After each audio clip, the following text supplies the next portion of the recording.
Would you call that an incel movie? Incel movies would be The Dark Knight, Joker, How is The Dark Donnie Knight an Darko. incel movie? It's an Yeah. incel movie. It's an incel movie. Sorry, Taxi Driver's an incel Taxi movie. Taxi Driver, Driver is yeah. 100% an incel movie. Scarface. We've done this list. We've done this Scarface isn't list. an We've done this incel list. movie. It's film, bro. We're Fight Club, yeah, Fight Club's Oh, an yeah, what incel am I movie. saying? Sorry, Fight Club, hugely, Taxi yes. I don't Driver. think Donnie These are all Darko's my- an incel movie. These are all my favourite films.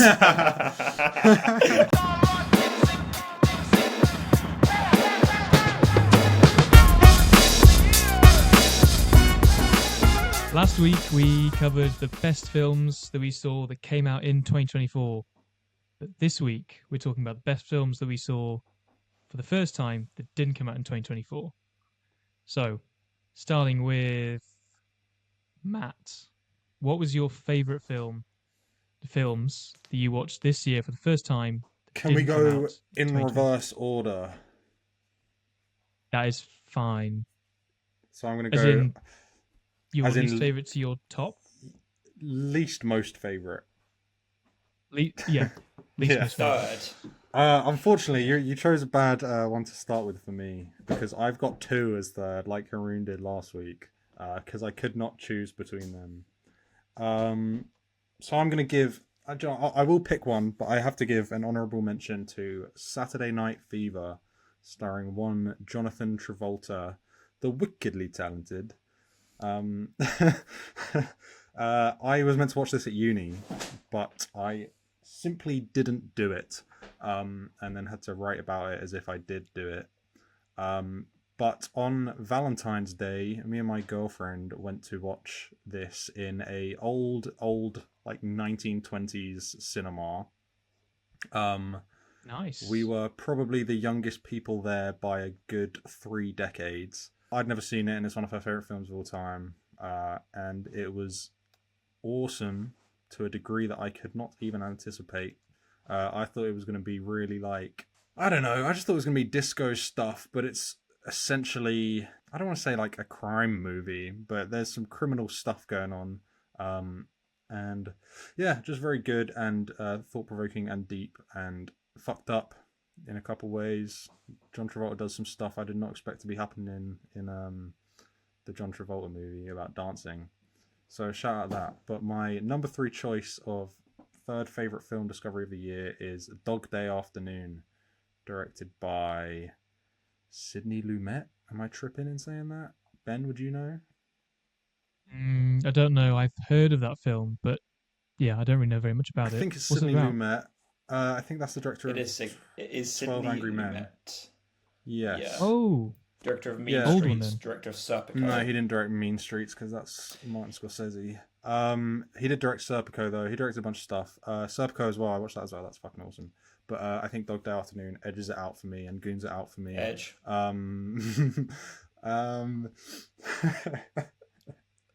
Yeah, it's a really good heist movie, and it's incredibly socially aware to a degree that I would not expect from a 1974 movie. I believe it came out. It's about a guy who robs a bank to get gender reassignment surgery for his wife in the first ever. Crazy, really? Technically, the first ever. That might be wrong, but I think it's That's technically not. the I swear it's first like the ever Danish girl marriage. was the first ever. No, Oh, as in like never mind. male marriage. She is transgender, but technically on paper. But it was officiated by a priest. I think they got fired for doing it. Crazy story. That guy's life is insane. He was in the army. There's a bunch of shit about him. Everyone go research the real guy from Dog Day Afternoon because it's based on a real story. This thing happened like the year before the film came out. Really quick turnaround. It's an impeccable film. Genuinely one of the most intense and suspenseful heist gone wrong movies ever. I feel like it's parodied a lot in like The Simpsons. I feel like I've seen a Simpsons parody of it before I saw the movie. And they reference it in Saturday Night Fever. Al Pacino. Yeah. Al Pacino. Al Pacino. Attica. So they tied together quite well in the end. Okay. And I'm going to stop rambling. But Please, both of you. Well, I really watch like 12 Angry Dog Day Men, so I'll Afternoon. definitely consider that one. Dog Day Afternoon, right? Yeah. I suppose it's my turn then. Yeah, I'm just going to go for a really boring third pick. And I think both of you are going to know that I'm now talking about Gladiator, the original Gladiator. I think it is fucking perfect. Do you want to give the backstory about how you watched that this year? Because I was there and it was the best day ever. It was quite good, yeah. I will do a thing every now and then where I will create a certain atmosphere for a movie that we're going to watch. And we bought wine and olives, and it was a nice sunny day outside. I think pizza as we well. went Italian mode. Yep. We went full Italian mode. I don't think that the Romans actually had pizza. That would feel wrong. I don't think they did, but they definitely had olives. Little They Caesars, loved buddy? olives.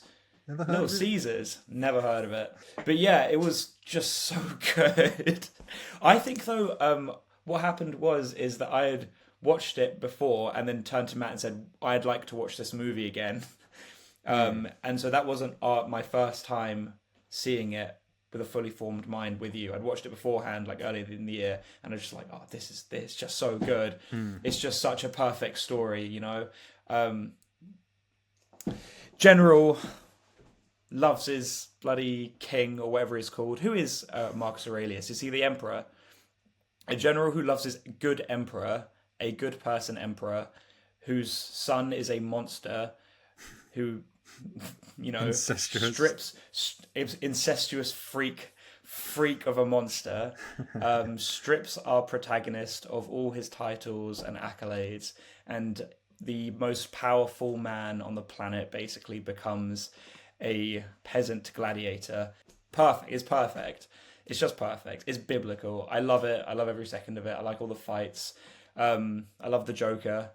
He's good. He's really good in it. Would you say that's one of your favourite Ridley Scott films? I think it might be my absolute favourite Ridley Scott film. It is genuinely, arguably. It's still third on this list. It's third on this list. It's probably like in the top, I guess top 15 movies for me.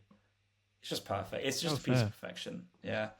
I think it looks really good as well. There's some absolutely lovely shots at the beginning of the movie where there are two hilltops sort of moving into the background, and there are armies moving up and down the hilltops, and you sort of just see the scale of the Roman army in this just really sort of beautiful lighting.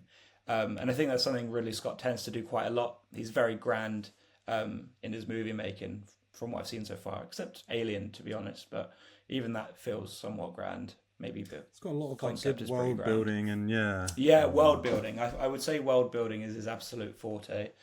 Oh yeah, I forgot I did Blade Runner. That's my favorite Ridley Scott movie. That's crazy. Yeah, I always forget that. It feels like he hasn't done that. But he has. He did. Did you see that on? I think you know how Letterboxd go to different like premiere events and they interview different directors and actors and say, give us your top 4. And I think with Ridley did Blade Scott, Runner. He put Blade Runner in there as one of his top 4 films. I mean, fair enough. If you think it's that great, if you made Blade Runner, you can enjoy that. If you think it's that great, then put it up there. It's just that's fine. The balls on that guy. Let's keep going around. Ben, give us your number 3. Let's keep going. So my number 3, probably, if I was actually keeping track like properly of every single film I was watching this year, this probably wouldn't have made it. But when I was just trying to think today and like yesterday, just over the kind of films that I've seen this year that I was enjoying, I think number 3 has to go to Richard Gere. Primal Fear, starring Richard Gere and what's the other one? Edward Norton. And I think even what's she called? The one in 3 Billboards Outside Ebbing, Missouri. Matt Walsh. No. Fuck. Francis. Was Sigourney Weaver? No, not Sigourney Weaver. I love 3 Billboards. Yes, that's the one. The one who's married to one of the Coen brothers. I don't know who I prefer. I prefer Sigourney Weaver. I definitely prefer. Francis McDormand might be a better actor. I've not seen Sigourney Weaver in as much. I've only seen her in. It doesn't matter. It's the same word. I refuse to say actress. How could you refuse to say actress? Because It's there's just nothing the inherently feminine- female about it. No, but it's just language. That's just what Yeah, the I'm not language fucking with is. it. That's I say waiter as well. it's what. But would you say directress? Every single Would you say other directress? language. No, but No, English but I just think the has fact the these language already has nuances. different words We for have male the and women. I say actor. in the Actor's same gender role. neutral. Minutia. Person who And- acts. No, that's so silly. It's just not what English is. That's just not doing English correctly. But So you is can... OR inherently masculine in English? Oh god, this is all going to come back to Matt. No, It's Ben, more inherently let me get your take masculine. on this. Ben, let me get your take on this one. Do I'll you leave think- this in as well. Type in the comments who's right on this. Open question. Don't misrepresent my argument like you did I today. promise you, I will not misrepresent Okay. your argument, you sexist pig.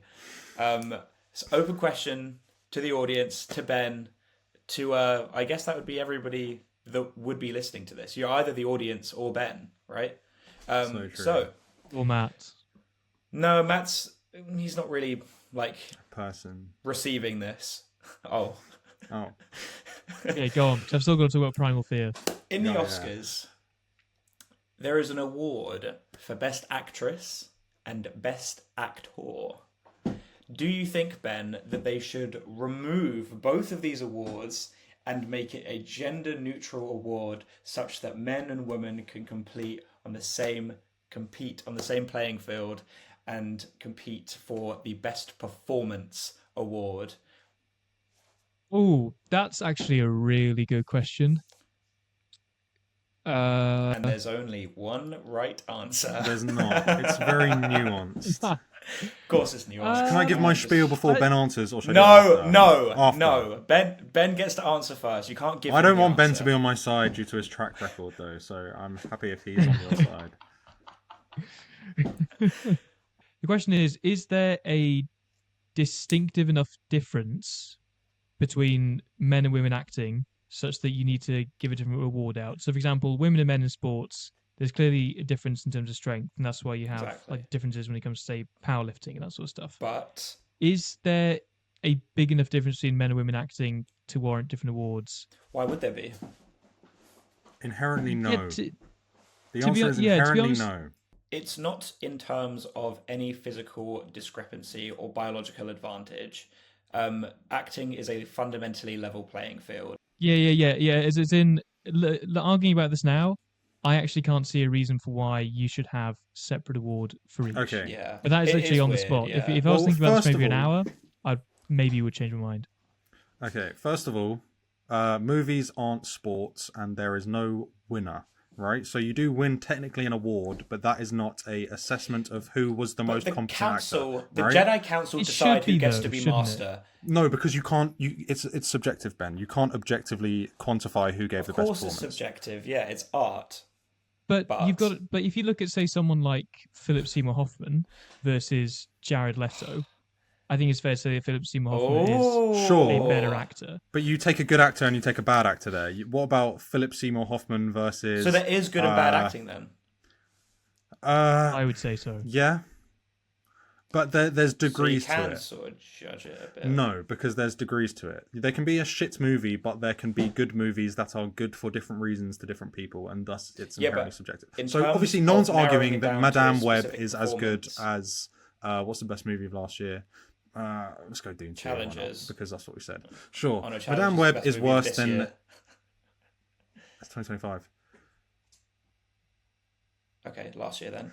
Okay, so Madame Web is a worse movie than Challenges, because it is, and because no one wanted to make that movie. Whereas Challenges is someone who wrote it off their lived experience and a director who's a fantastic director, rather Best than movie a of all TV time. director who was plucked from Succession and It's not put the best into the movie of all studio machine. I So never knew that.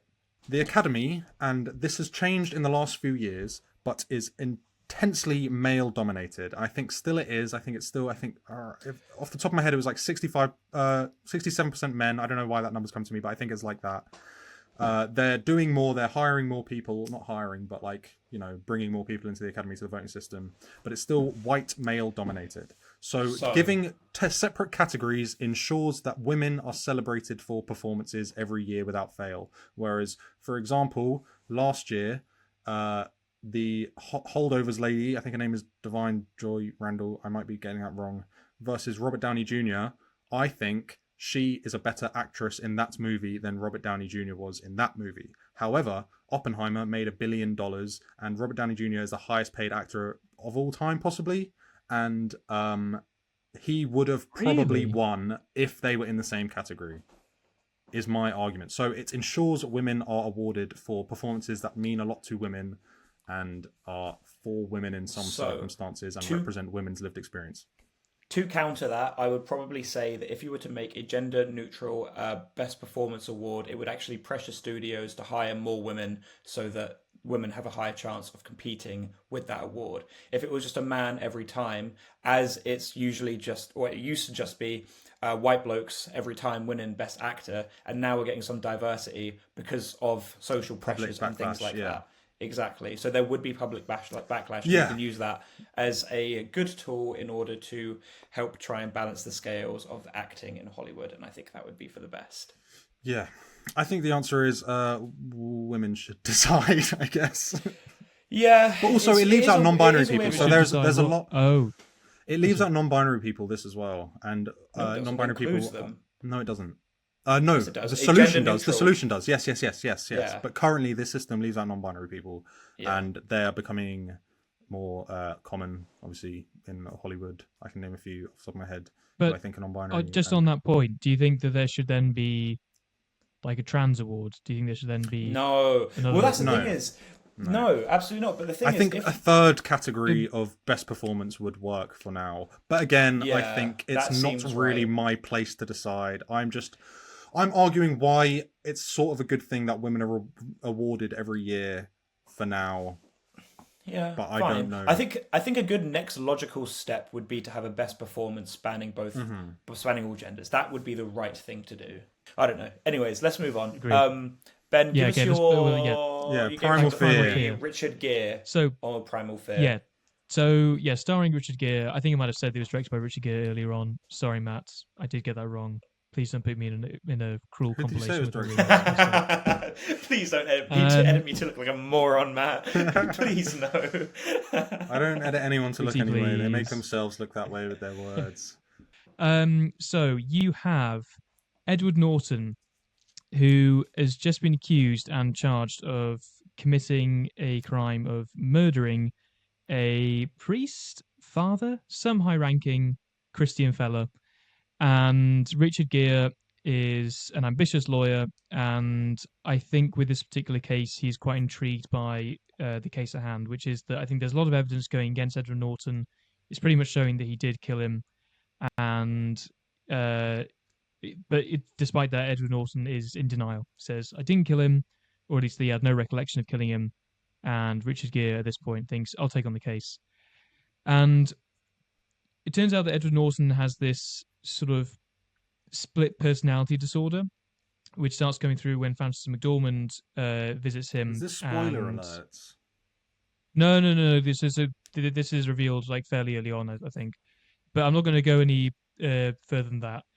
But I think the film is really entertaining. I wasn't bored once during it, and I think one reason why I mentioned this film is because, like I said, I don't necessarily think it's going to be the third favorite film that I watched in 2024 for the first time that wasn't made in 2024.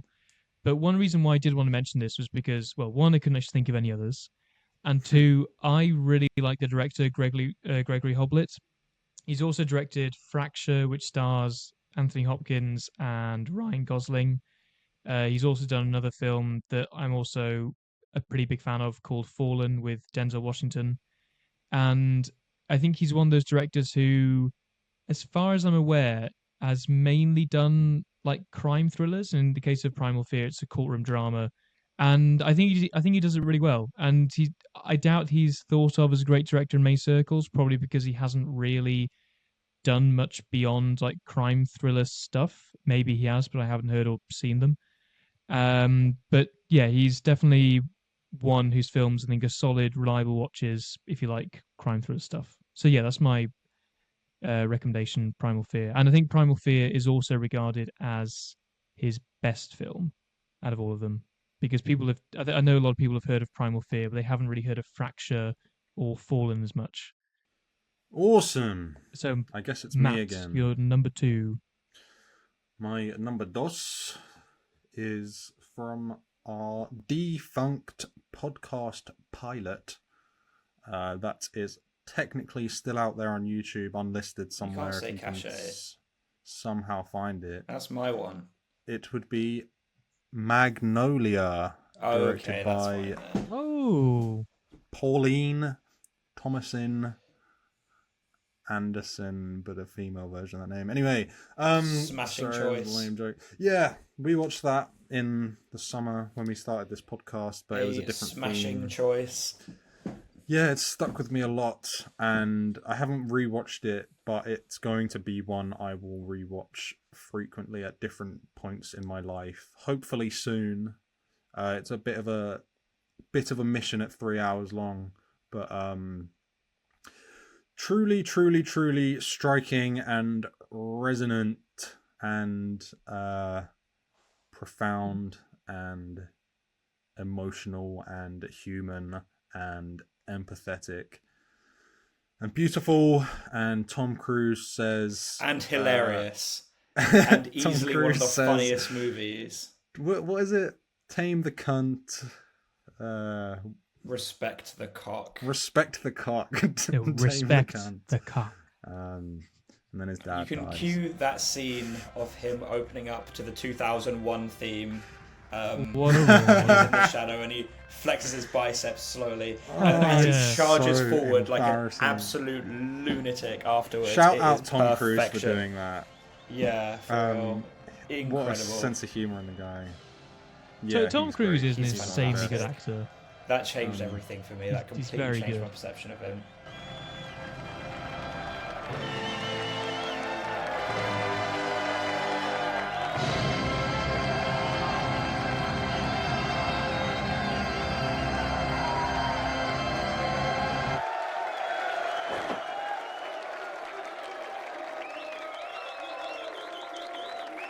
Respect the cock.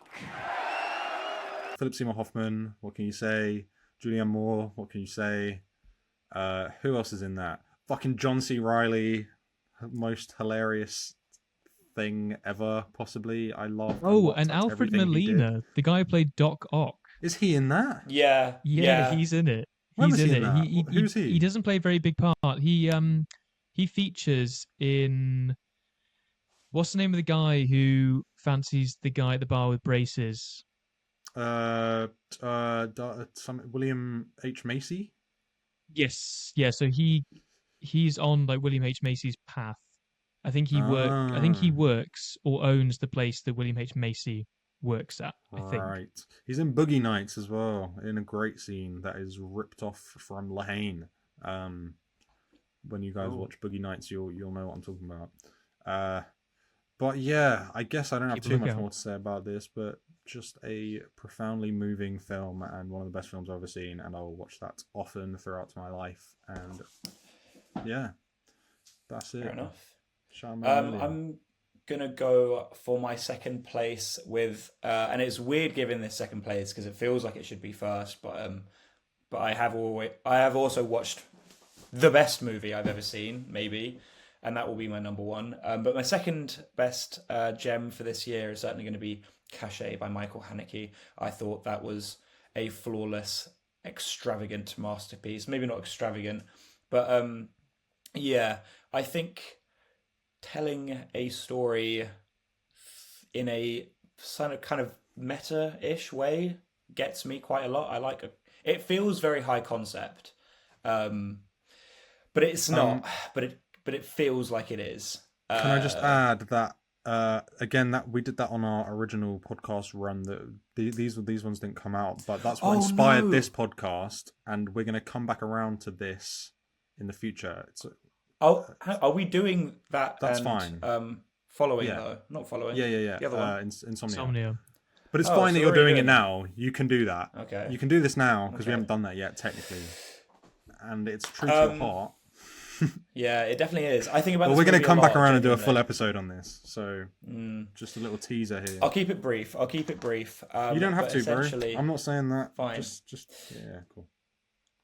Caché means hidden in French, and it's about racism in the modern world and how it's hidden and it's under the layers. And once you peel back the veneer of what the movie is trying to show you, it is rich and thick with horrible, deep depression about French racism and the genocide of a people whom I can't remember the title Algerians. of. Algerian genocide in Paris. Massacre.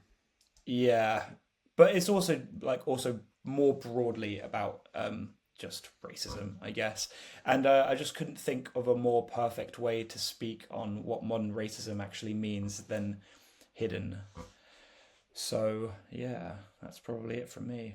Little teaser. Yeah, I'm just gonna back up Haroon on this, just because it's a film I love as well. I had a very similar moment when I first watched it.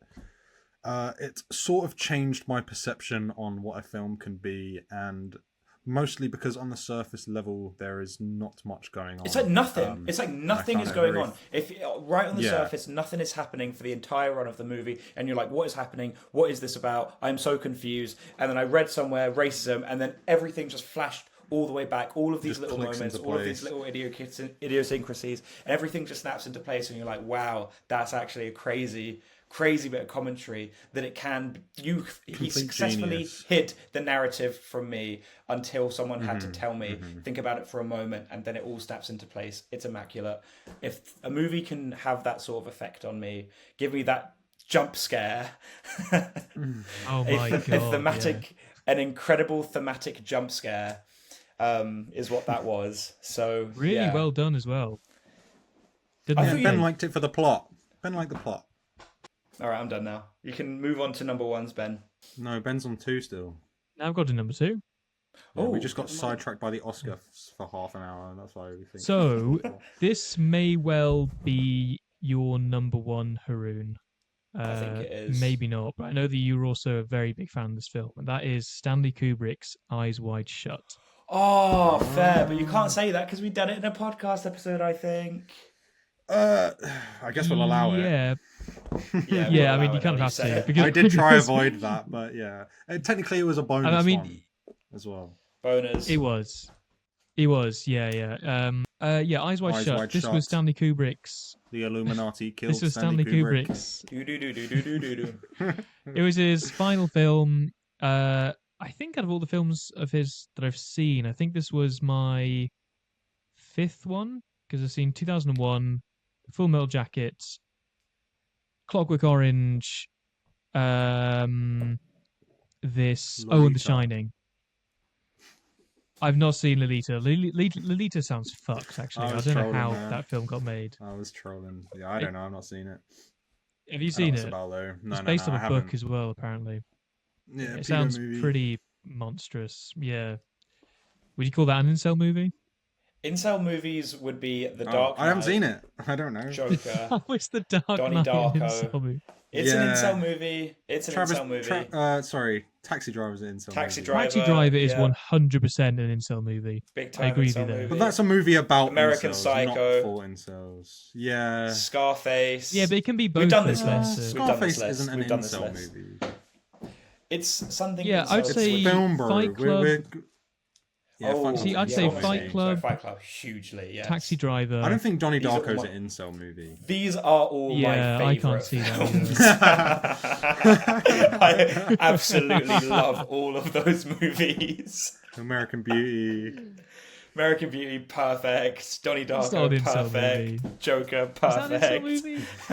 That's more like a depressed middle-aged man movie. It's not a perfect movie, no. I think after you watch King of Comedy and Taxi Driver, you just think this is just not. This just almost illegal how it has been made. King of Comedy, that's definitely an incel movie. King of Comedy, maybe. It's maybe. All right. It's sort of different. It's not like Taxi Driver. What was your number 2? Oh, it was bloody Kubrick. Yeah. Oh yeah, Eyes Wide Shut. Eyes Wide Shut. So Eyes Wide Shut. Yeah, this I think is definitely my favorite Kubrick film out of all of them. There's something just so nice about like every single frame. like even when he's in the manor house and there's a really tense scene where everyone there clearly knows that he's not meant to be there. It's kind of a spoiler. It's kind of not. Essentially, Tom Cruise's character finds himself in a spot of trouble. But the weird thing about the film is that the weird thing about the film is that, like, regardless of where you are, spot of trouble. Of course, he's in a spot of trouble. Yeah, he is in a spot of trouble. You're right. You are right. Oh, I don't think I should be here. I think I'm in a spot of trouble. Puns, anywhere. Anyway, it's so funny. It's just so funny. I could say I got on the bus today and be like, "Ooh, they got on the bus today." He's 100% in a spot of trouble. But it's like, yeah, that's I one suppose way he's to phrase it. Yeah, it's just an incredible way to phrase it. Please continue. Yeah. Well, I don't want to give any spoilers, you see. But either way, he's in a spot of trouble, and despite the situation, like whether it's him being really calm, like walking down his hallway past the Christmas tree, which apparently was a scene that they, I think, took like 52 times. Really? Yeah. Like Kubrick was really that like much of a perfectionist. A dickhead. Yeah. Yeah. It seems like he was just being horrible to people to inspire. Like an environment, a vibe. Harvey Keitel quit on the first day because he could not stand it. He's like, I've never felt so disrespected in my life. But he just is the fucking goat, isn't he? Like he just is. I think with Kubrick, he is definitely up there. He's the goat. He's the greatest filmmaker I've watched so far by a mile. You know, Ben, how you say I like Nolan because if I could just hand pick, what is it you say? Sorry. It is like if I could cherry pick a movie. Yeah. No, so if you gave me director's filmography and you said choose a random one, pick one of a hat, but you can choose the director. That's why, because there's a highest chance that I would like his films. And I take it with Kubrick, that's your director. It's just like flawless movie after flawless movie. Every single one of his I've watched is just flawless masterpiece. I will say one thing about Kubrick. Even though I wouldn't say that I like all of his films, I think I'm always very impressed by his films. Like 2001, which might be my least favorite, there are still some things there that are so impressive. Like the fact that he was able to make a spaceship look like that in 1968. 1968. And you look at it now, and it looks like it could have been made just a matter of years ago. I think it's pretty phenomenal how they made that. Yeah. It is shocking. It's perfect. It's so beautiful. But yeah, with Eyes Wide Shut, there's not really too much for me to say other than the fact that it's like every single scene you're watching, I don't know what it is. Maybe it's just the color palettes, like the way it's shot, the way it's acted, maybe it's just all those in combination. For some reason, there's something really relaxing about this film. And relaxing is such a crazy word. When he's in a spot of trouble. No. I genuinely, like, you're watching the entire film, and it's just really, really soothing. I'm not fucking relaxed watching that. Anybody else. I don't think there's anybody else I've actually heard say this except for Chris Zuckman, because I saw his recent film review for this, and he is absolutely right. Well. There's something, there's just something about this film that just. I don't feel relaxed. It's just, I don't know, like it just relaxes you the entire time. That's fair. And I feel like it's really weird, considering what you actually see happen, what's implied, but you don't actually see. I do kind of know what you mean. I don't know how Kubrick does it. I genuinely do not. And there are many things that people talk about this film, when it comes to what the meaning is, and I think that in itself is a really interesting aspect of it. I'd be really curious to find out what it is about this film and the way it was made that makes it such a soothing experience. It's supposed to be a dreamy fantasy. It's a dreamy fantasy for Tom Cruise to escape to, a world in which he can fight back emotionally against his wife who cheated on him. Or not even. That's emotionally. Yeah. I think so. Well, she didn't fuck the guy. She didn't even cheat. Yeah, sorry. Yeah. And it really gets to him. It's just the world he had to construct. Like, it is super interesting because, like, it's sort of when something happens, someone disrespects you in public, and you just think, you know what I might do to him? Maybe I'll go to his house and petrol bomb his car. Maybe I'll do that. Maybe I'll buy a nuclear weapon and find his home country and blow his home country up. Or just, like, obviously, you would never think to even like take that seriously, but you would maybe ponder ridiculous things in your spare time. It is a fantasy. It is just a way to cope. It's just how things are. And that's what the movie is to me. That's what's so funny about the conspiracists as well, because it's all there and it's all about that and like the demasculation and sense of power that Tom Cruise is trying to reclaim, and it all works and it doesn't have to be about satanic. There are so many like immediate hints to the emasculation part too, as he's walking down the street and somebody bumps into him and they make fun of him for being short, being homophobic. Yeah, it was a homophobic comment. Yeah, and so there are all these little layers, and where he gets big dicked in the pool billiard room about this other guy, this other older fella is like, "You're just a doctor. Don't try and play with the rich boys. You're nothing. You're nothing to us." And then the way he's always trying to splash cash out because he's always trying to be that bigger person when unfortunately and he turns up in a cab. Yeah, and he turns up in a cab. There's it's all there. All the pieces are there. You literally just have to think for 8 seconds, and then it's not real. It's just a fantasy. Ben, yeah. Did you was it you who sent the Roger Avery Joe Rogan clip?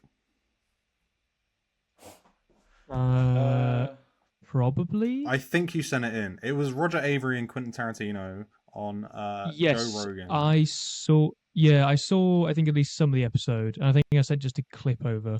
Yeah, of them talking about Eyes Wide Shut. Okay, so Roger Avery says at the end of the film, Tom Cruise and Nicole Kidman are in the toy store, and at one point they send their daughter off with 2 old men, and the conspiracy is that in the cutout part of the film that the Illuminati cut out, they're selling their daughter for admission to this sex cult, to these old pedo men, right? I watched it back, and it's insane. Watch it back. Watch the last scene. They're talking about their situation. She keeps coming in and distracting them, and then at one point she just walks off, and there happens to be old men there, and Roger Avery and all these other fucking lunatics are like, sold her to the Illuminati. It's so crazy. This shit bothers me so painful. Much. No, it's so fucking funny. No. So does he actually say just that does not happen. they sold the kid? Well, they're sending her off, and then all the comments are like, "Yeah, sending her off." Right? Yeah. Yeah. Exchanged their child for admission to the satanic cult, and it just it plainly doesn't happen. Yeah, I couldn't actually remember the final scene. I just remember seeing that and thinking, oh yeah, this guy sounds like he's going down a pretty conspiratorial route. I'm sure Matt would love this. That's so silly. Fucking bothersome. All right, guys, I need to eat some dinner, so let's keep this moving. Okay. So is it me? Yes, it's you. It is you. I think it's your number one. Yes, this is my number 1 film. This is slightly recency bias. I think Haroon's going to be annoyed at me for even doing this. But I've been obsessed with this movie for the last week since I watched it. I almost watched it again last night, but then I decided to watch Raging Bull instead, which was a good choice because I like Raging Bull. But it is Harmony Korine's 1997 motion picture Gummo, which is a film I've been desperate to watch since uni. My friend David Batty, friend of the show, on the Nosferatu episode, I might be putting words in his mouth, but it's one of his favorite films as far as I'm aware. Maybe not anymore, but he talks about it a lot. He definitely has a lot of respect for it, and I've been wanting to watch it for so long, but I didn't want to watch like a crappy like 360p torrent of it, basically. I looked for it. I found it on VHS on Depop. There's like no DVDs really in this country. Couldn't get it. And then the good old people over at Criterion did a lovely restoration of it. And my girlfriend got it for me for Christmas. Oh, that's nice. That's it is nice, but not if you've seen the film. Gummo. It's not nice if you've seen the film. I'll go into a bit about it. Yeah. Okay. It's a Don't spoil unflinching... any of this. You can't spoil it. There's no plot. There's absolutely zero plot. It's just Sounds great. like my kind of movie. Yeah. So, it's a unflinching portrait of a neglected and forgotten part of America. It's mostly about Harmony Korine's experience living in Nashville. I think because it was filmed there, and features a lot of his like childhood friends and whatnot. But it's set in Ohio after a tornado. It's a real town in Ohio. Is Livy Dunn in this movie? No, but Baby Gronk is. Okay. So it's about this town in Ohio that in real life was hit with a tornado and it completely devastated it. There's so many accounts of people dying, destruction of property, and it apparently never really recovered. I'm sure it has by now because this was in the 70s that the tornado hit. But it's set there, and it's just about this completely neglected and broken society where like death and destruction is all around, and it's just a window into this life. The main plot revolves around these two kids killing stray cats and selling their meat to a butcher. That's the only thing that could be described as plot. The rest is a series of like vignettes and documentary hybrid of just little stories in this town. So apparently they gave out a lot of like Super 8 cameras, VHS cameras, and just normal like picture cameras to the cast, crew, and the locals, and they said film whatever. And there's a very montage vibe to it. So, is it like a documentary then? I wouldn't say so, but I think it might be listed as a documentary slash drama. Okay. But it breaks the elements and conventions of filmmaking by having it be such a hybrid, where so much of it is real. You can tell they're just people talking. They like look into the camera. It's not dramatized like that. Like they'll look into the camera. They'll just be doing shit. But there is a plot and actors and a storyline going on a bit. But the plot is, they kill cats, and there's other group of people who have a cat that goes missing and whatnot. There's so much going on, and I could rant about this for hours. But I found it while it's so ugly in its portrayal, and these are the most twisted, evil people you could imagine. There's a subplot of a guy pimping out his sister with Down syndrome and like watching people go and fuck her, but it's shown to us with such empathy, and there's like a genuinely beautiful scene in amongst that bit of one of the kids going in and just having this real human moment with her, and just the innocence of childhood and the goings on of life without a society. Basically, there's no one there keeping them in check. There's no one there looking after these cats, and I think it's sort of metaphorical, the whole ability to go and murder all these cats and sell them, and it just sort of acts as a representation for the fact that no one's caring for these people.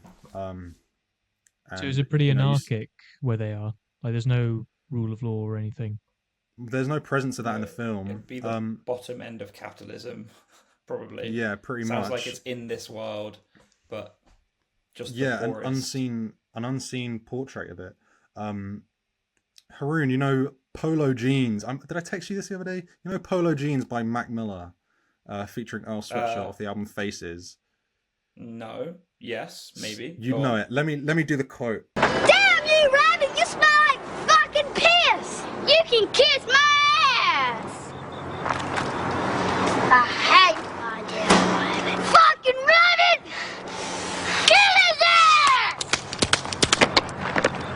I don't like rabbits coming to my fucking house. I kill! I blow a split before the ink dries on the paper.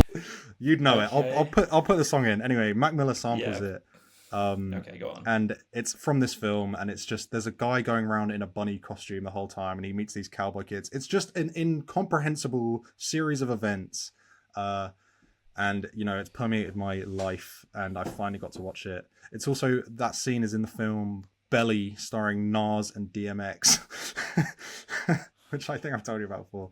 Anyway, I finally got to see it, and it lived up to how I built up in my head. I found it truly, truly moving in such a fucked up way because it's so disgusting and ugly and horrible. But it doesn't mock the characters. It shows love and understanding to them, even though they're quite awful. And anyway, that can be the end of my rant. I would You guys should love watch to get a Gummo. deep dive into like why it is you like it so much. I implore you both to watch it. I'd think we happily just do got a a deep bonus dive. episode if you did and talk about it, but I you don't will have to do watch that. it. If you send it over to me, then I'll stick that on the bloody Xbox, and I'll I definitely could give do that one that. a watch. You see, Yeah. I don't really. For my number one, it's not nowhere remotely near as personal in any way. Yeah, I but found it's myself so just- impassioned by this movie. Also, Harmony Korine has a movie coming out soon, or maybe it's never coming out, but it's a movie of a first-person shooter where all the enemy faces have been replaced with babies. He's like fully a troll guy. I don't know if like when I said the cats are metaphorical, it could all be a troll at the same time. Like I could be making this so much deeper than it is, and it's a full troll. He's got some hilarious interviews on David Letterman. He's a crazy guy. He made Spring Breakers. He made a movie called The Beach Bum. He made a movie called Julian Donkey Boy. And I need to watch all of his movies. It's sick. So I suppose on a different note, but maybe in the same level of enjoyment, I'll say Rear Window is my number one movie I've seen this year. Just a fucking smashing, and the word that comes to me most when I think about this movie will be classy. It is so fucking classy. What more to say? I think the acting is out of this world. I think the Princess of Monaco being in this, and it being her last movie, is just real, I suppose. Wow. That makes sense. She is the most beautiful woman I've seen on my laptop or TV screen. She dead? My laptop at 4 a.m. with a box of Kleenex. No. What's her name again? No. I don't know. I actually don't know her name. I just know she is easily the most gorgeous woman I've ever seen on film. What's her name? Fantastic. Grace Kelly. Grace Kelly, there you go. Is A she very dead? Let's find ugly out. name as well. She is dead. She's long dead. Yeah, she will be. She'd be 100 if she was alive now.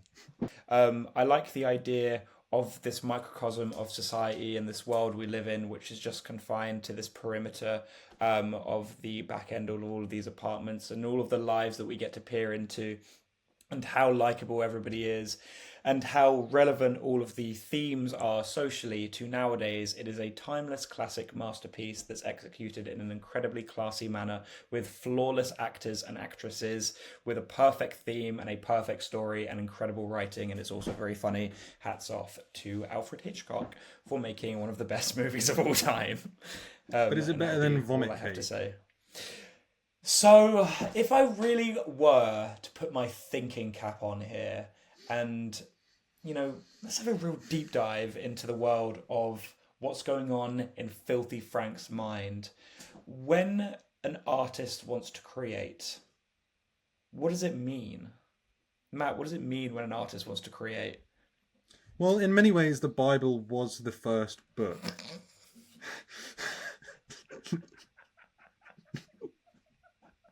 Moving on. My turn. I've got one more note about Gummo. Can I just? Fuck we're Vomit gonna. Cake. Okay, fine. Can I do one more note about Gummo? Go on then. Inspired by Vomit Cake. Inspired by Vomit Cake.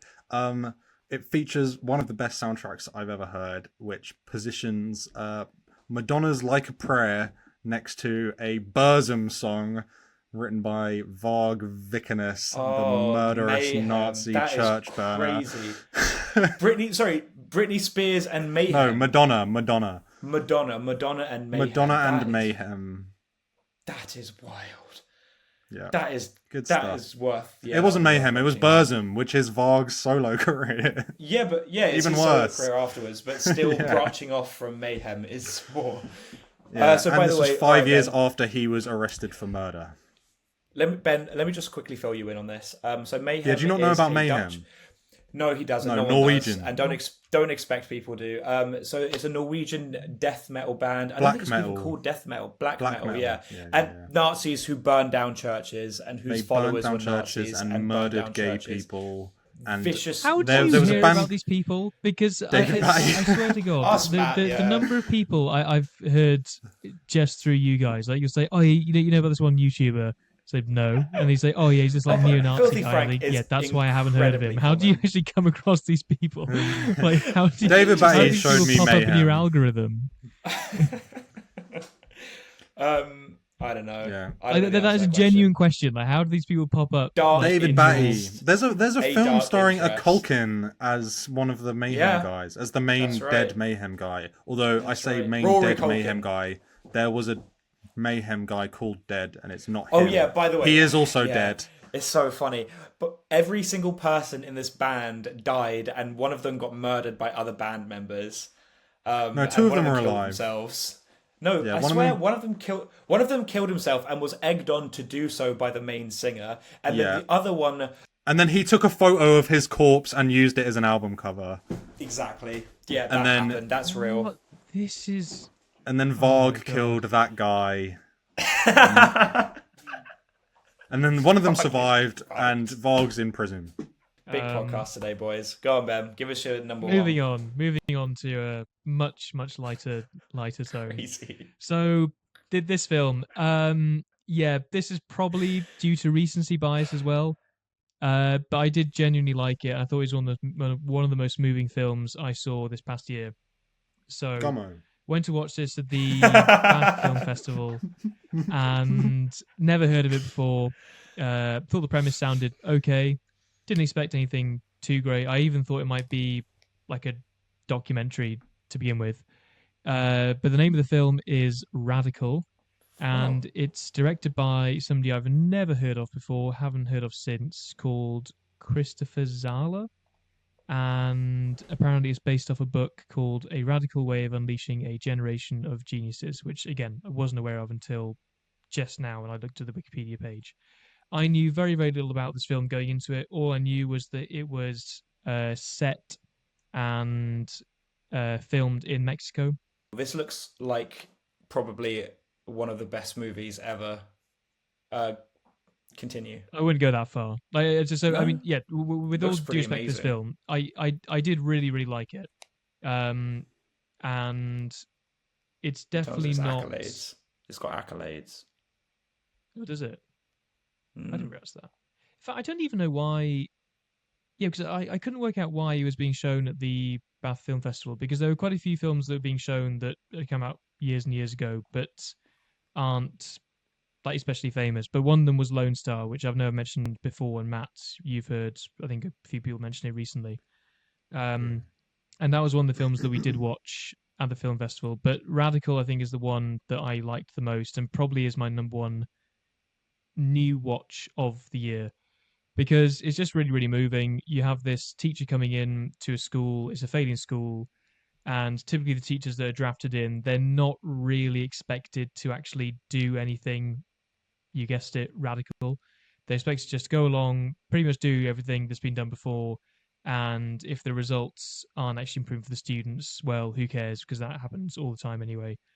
But he actually comes in, he comes up with these really innovative ways of actually teaching them. The kids in turn are inspired.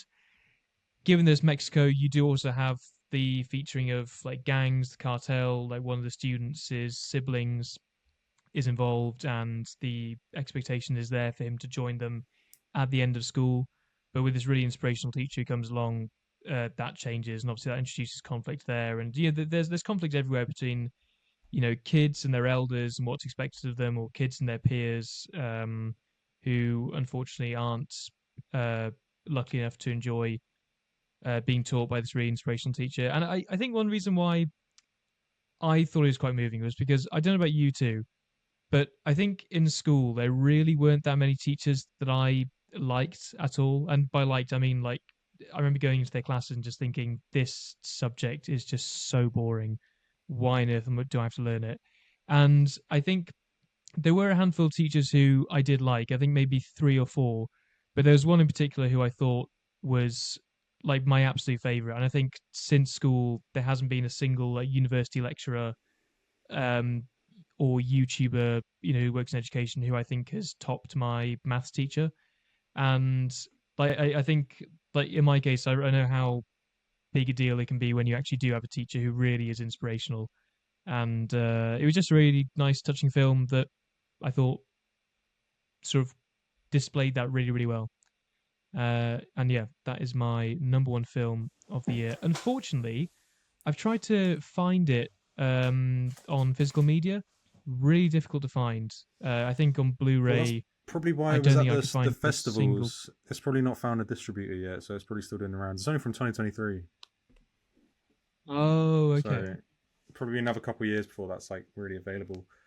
That happens. So just walk me through that because I remember back in the day, it felt like you had to wait 6 months after a film came out in the cinema for it to actually be released on DVD, whereas now it comes out in like Yeah, 2 months in some that's just occasions. Like because Joker Fully Edo is streaming. already available. Yeah, but it really was COVID that did that. Where people just invested lots into Oh, their streaming services, so now it's like they want you to see it soon. It's stupid because it stops people from like actually going to the cinema to watch it. What's the word? Scarcity creates demand. But they're kind of moronic sounds and sounds roughly correct. But yeah, yeah, I it's think that is an issue that Disney is facing a lot because they always yeah, say yeah, it's going to yeah. come to Disney Plus soon afterwards. All right. Okay, I'm going to round this one off because I need to go and eat dinner now. But that was some good picks, Ben. I think I'm definitely going to look into that movie that was your number one, Radical. It was quite good. I like a niche little film like that. I will watch Gummo, definitely. That's something I clearly quite If you guys both watch Gummo, not immediately Gummo. have to do. If you go both watch Gummo by 6ix9ine, we can get David Batty on the podcast to come do an episode because he'd probably have a lot to say Yeah, about it, I and we would love be that guy. very interested. Is it online for Okay, free? It probably is. I was googling it earlier, and it said on effed up movies you can watch it for free. Haroon's favorite website. Yeah, so you can Effed up probably do that. movies. But I have the Yeah. Criterion in full HD, and you Yeah, can I will have take that that off your if you hands. give that back really quickly. I want that. can I make That's another fair. request? Yeah. Can I make another request for a film that we do as like a one-off? Mhm. So I met Joe for like New Year's Eve, and he told me his three scariest horror films of the past year, and he said that Oh Terrifier god. 3 was Oh, really, really scary. oh god. Yep, All right. the very posters I on your think wall. Would you I be up think for on the watching note of Terrifier 3 Terrifier and then 3, reviewing it with? fine. If Joe gets if it's to bring on someone, yeah, then that's fine. But and I think we should have a little more diversity than us three. Having guests on is quite good. It was good. So I'll do it. I enjoyed that. I'll do it for that sake. I might watch it tonight. I genuinely might watch that tonight. I need to take my mind off Terrifier work. and I 3 think or Gummo? I might. Can I watch Terrifier 3 tonight? Is that something I can like actively do at home, online, free? I don't think that's out yet. Actually, it must be. Actually, they must have released that for Christmas. Thank you very much for listening, and we'll see you in the next one, guys. Goodbye.